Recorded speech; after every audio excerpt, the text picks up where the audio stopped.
लोग कहते हैं कि यजीद ने फलानी शय का हुक्म नहीं दिया, तो मैंने कहा चलो इतना ही मान लो कि यजीद ने उबैदुल्लाह इब्ने ज़ियाद को गवर्नर तो बनाया था कि नहीं।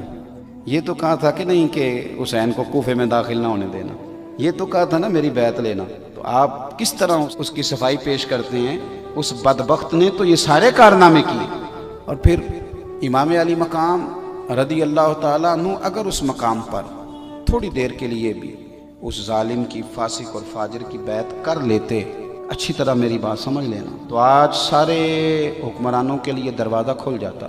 लोग कहते हैं कि जनाब हम नहीं मुसलमान, मौलवी साहब आप ज़्यादा आशिक़ रसूल हैं। मैंने कहा तू तो निरा मुसलमान है। तो यजीद तो जामे मस्जिद दमिश्क का खतीब था, वो तो जुमे पढ़ाता था, वो तो पगड़ी दाढ़ी वाला था, वो तो बड़े बड़े खुतबे देता था।